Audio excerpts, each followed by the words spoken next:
कुल्टी महोत्सव का उद्घाटन मंत्री मलय घटक ने किया। कुल्टी के थाना मोड़ के निकट गणेश मैदान में बुधवार की देर शाम को मंत्री मलय घटक ने 5 दिवसीय कुल्टी महोत्सव का दीप प्रज्वलित कर उद्घाटन किया। इस दौरान महोत्सव कमेटी के चीफ मॉनिटर बाबू दत्ता ने आए हुए मेहमानों का मंत्री से परिचय करवाया, जहां अतिथियों का स्वागत साला उड़ाकर तथा फूल के गुलदस्ता से किया गया। इस दौरान मंत्री मलय घटक ने कहा कि कुल्टी से पुराना और गहरा संबंध है। कुल्टी विधानसभा क्षेत्र से कांग्रेस की टिकट पर चुनाव लड़ा तो भारी मत मिला और लोकसभा में यहां के लोगों ने भरपूर प्यार दिया था।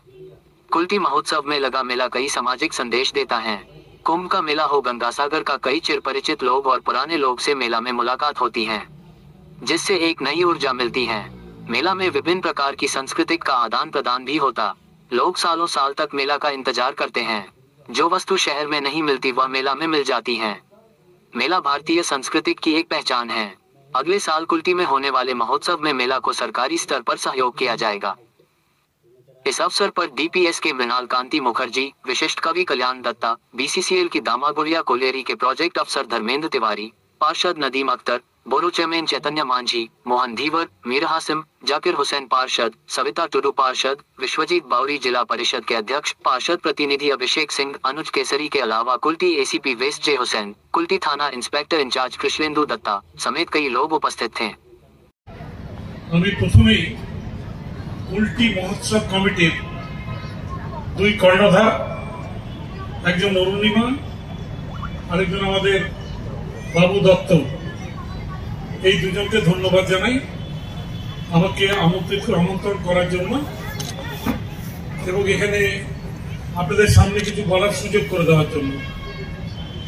মঞ্চে উপবিষ্ট আছেন অনেক বিশিষ্ট জনেরা, তার মধ্যে আমাদের আসানসোল মিউনিসিপাল কর্পোরেশনের দুই বড় চেয়ারম্যান আছেন। কুল্টি মহোৎসব প্রথম যে বছর শুরু হয় আমি সেই বছরে এসেছিলাম এবং অত্যন্ত ধুমধামের সঙ্গেই কুল্টি মহোৎসব আমরা করেছিলাম। তারপরে কুল্টি মহোৎসবের যে পথ চলা সেটা আমরা প্রতিনিয়ত খবর রেখেছি, কারণ শনি বা রবিবার ছাড়া খুব একটা আসানসোলে থাকার সুযোগ হয় না। আজকে 25শে ডিসেম্বর এক্সমাস ছুটির দিন, আমি আসানসোলেই ছিলাম। আমাকে যখন খবর দিল যে আমাকে আসতেই হবে, আমি বলেছিলাম ভাই একটু আগে যদি করে দেন আমি তাহলে নিশ্চয়ই আসবো, কারণ 6:50 আমার ট্রেন, 6:50 ট্রেন ধরে আমি কলকাতায় ফিরবো। তো আমার শর্ত ওনারা মেনে নিয়েছিলেন এবং যে কারণে আমি আজকে এখানে এসেছি।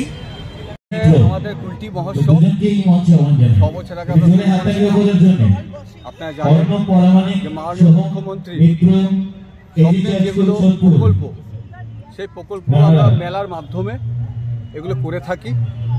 মাননীয় মন্ত্রী মহাশয় শিল্পাঞ্চলে যেটা আজ করেন সেটা পরে আমরা তা ফলো করি। আপনি জানেন আসানসোল উৎসব আজ 9-10 বছর হলো, তারপরে পরপর যেমন আমাদের একটা 6 বছর আগে হলো, দেখা দেখি এখন অনেক জায়গাতে এই মেলাগুলো হচ্ছে। তাতে হস্তশিল্প মেলায় বলুন বা কুটির শিল্প বলুন, বই মেলা বলুন, তেমনি আমাদের যে কুল্টি মহোৎসবটা টোটালটা হচ্ছে সাংস্কৃতিক উপরে মহোৎসব। তার মধ্যে সোশ্যাল কাজও আছে, সাংস্কৃতিক অনুষ্ঠান আছে। এখানকার কুল্টি এক সময় সাংস্কৃতিকের তীর্থস্থান বলা হতো যখন কারখানা খোলা ছিল। কারখানা বন্ধ হওয়ার পরে পরিস্থিতি খুব খারাপ, সেই জায়গা থেকে আমরা কুল্টি মহোৎসব কমিটি মহোদয়ের কাছে প্রথম বছর গিয়ে যে সাহায্য আশা করেছিলাম সেই সাহায্য পেয়ে আমরা আজ এই কুল্টি মহোৎসবটা চালিয়ে যাচ্ছি। আজ সেটা 6 বছর পড়লো। আমাদের এইটা 25 ডিসেম্বর আজ শুরু হলো, 29 ডিসেম্বর পর্যন্ত চলবে, সকাল 10টা থেকে রাত্রি 10টা পর্যন্ত।